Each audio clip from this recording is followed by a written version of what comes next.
Selamat malam Pak, perkenalkan nama saya Mikal Nikola Saragi dari Prodi Informatika Angkatan 23 dengan NIM 11S23034. Nah, jadi pada kesempatan kali ini saya akan menjelaskan tentang praktikum kita yang ke-8 yang dimana itu tentang Java Swing. Nah, sebelum saya menjelaskan praktikumnya, kita review di bagian laporannya. Yang pertama itu ada capaian dan ringkasan pemahaman. Nah, di sini ada untuk penyelesaiannya, satu untuk selesai dan nol tidak untuk tidak selesai. Lalu ada B, pemahaman. Tidak paham itu satu, kurang paham dua, cukup paham tiga, paham empat, sangat paham lima. Jadi untuk kriteria itu yang pertama instalasi NetBeans, membuat proyek baru, menjalankan program Java-nya. Lalu yang keempat itu ada Java Swing. Yang kelima simple kalkulator atau desainnya. Yang keenam itu ada simple kalkulator yaitu untuk code-nya. Lalu yang ketujuh ada change to another frame. Yang kedelapan ada aplikasi gua itu tulis. Lalu sini itu ada foto perhatikannya. Lalu di bagian ini ada penilaian dan observasi. Nah, di sini penilaian terhadap diri sendiri dan terhadap rekan kerja. Itu yang pertama Firman Bintang Utosoid dan Jeremy Manulang. Lalu ini untuk bagian laporan praktikumnya.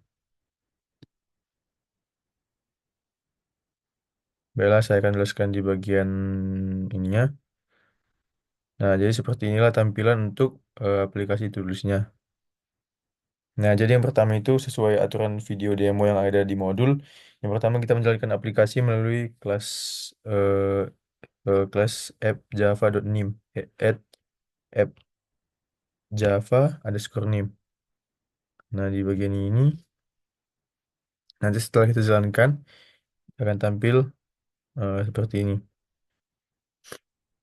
Nah, jadi yang pertama itu kita melakukan tambah data tanpa mengisi to-do-nya.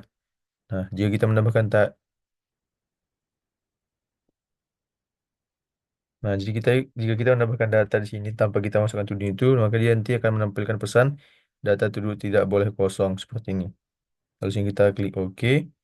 Lalu yang kedua, yang selanjutnya kita melakukan tambah data dengan data to-do kecil dari 6 karakter atau data yang kita masukkan data to itu hanya terdiri dari kurang dari 6 karakter.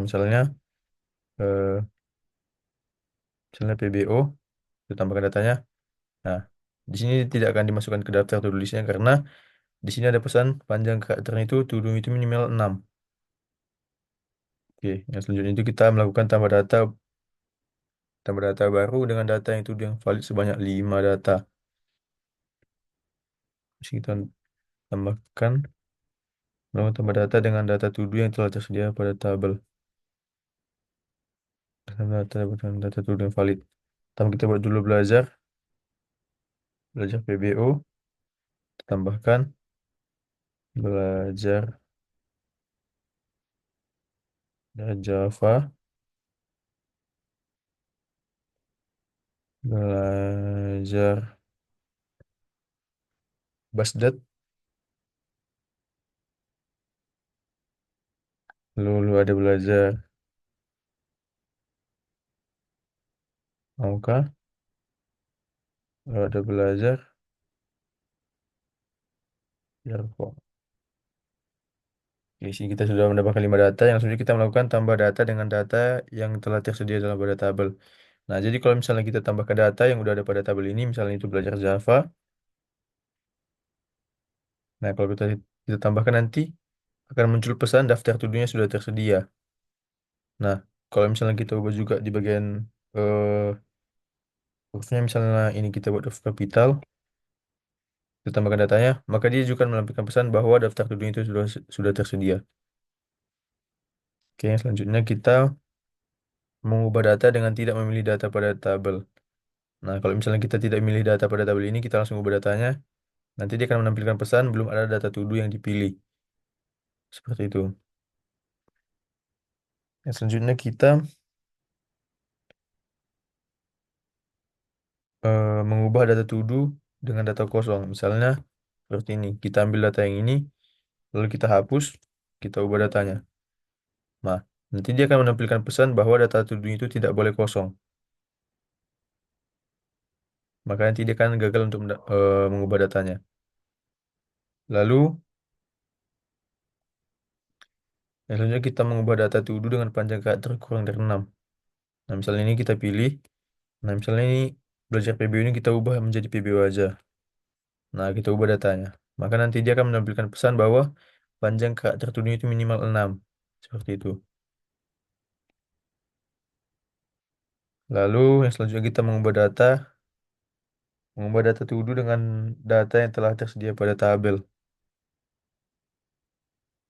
Mengubah data tuduh.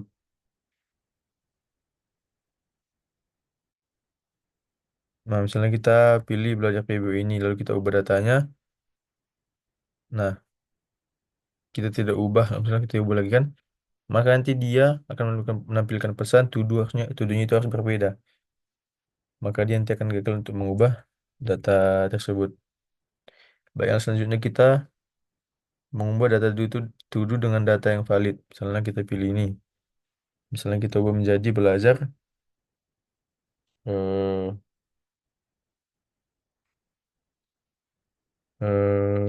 ja, misalnya kita ubah dengan belajar OOP, Java, kita ubah. Nah, nanti dia akan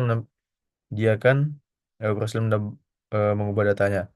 Karena tadi seperti yang tadi itu kita memenuhi syarat yang pertama itu data tuduhnya itu minimal 6 karakter dan juga nggak sama dengan data tuduh yang mau kita ubah. Maka nanti dia akan berhasil mengubah data tuduhnya di sini. Baik, yang selanjutnya kita menghapus data tuduh dengan tidak memilih data tuduh pada tabel. Misalnya ini,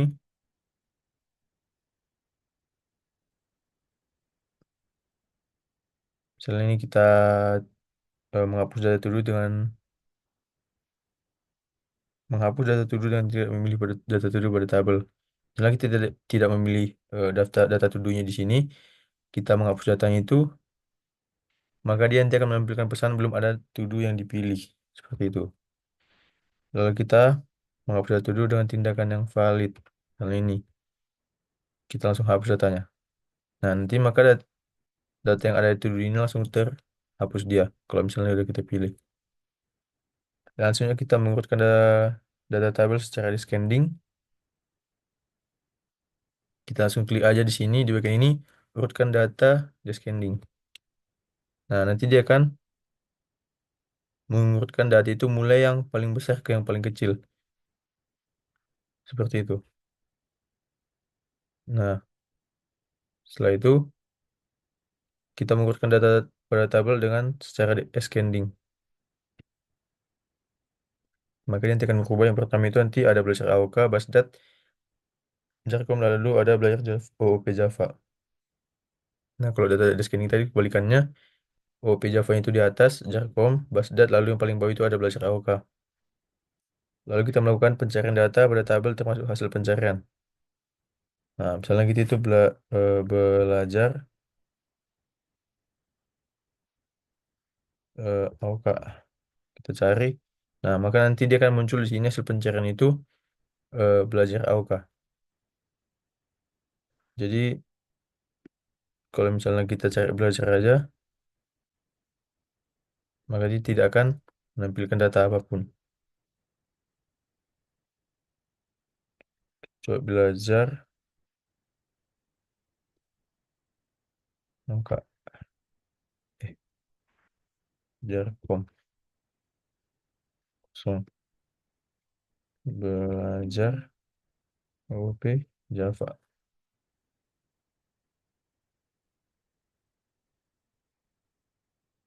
Nah, yang selanjutnya itu kita mengurutkan,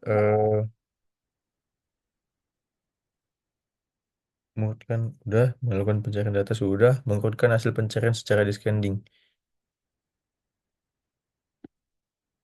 Misalnya itu kita buat sini belajar. Nah, oh, misalnya kita tambahkan data eh, objek oriented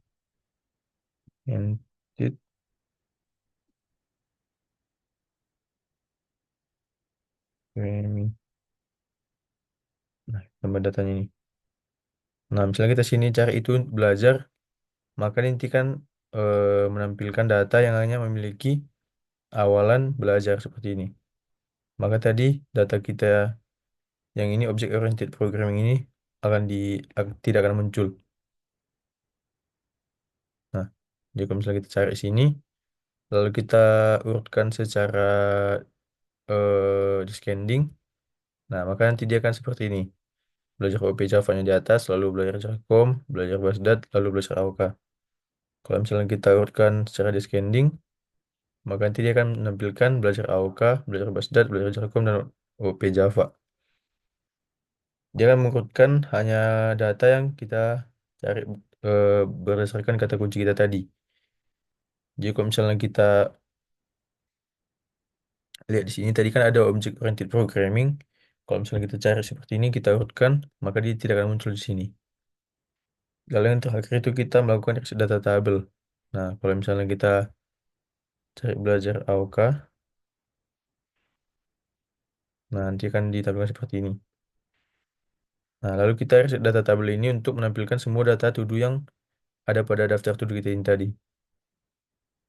Nah, jadi sekian persentase dari praktikum yang ke-8 tentang aplikasi to do list.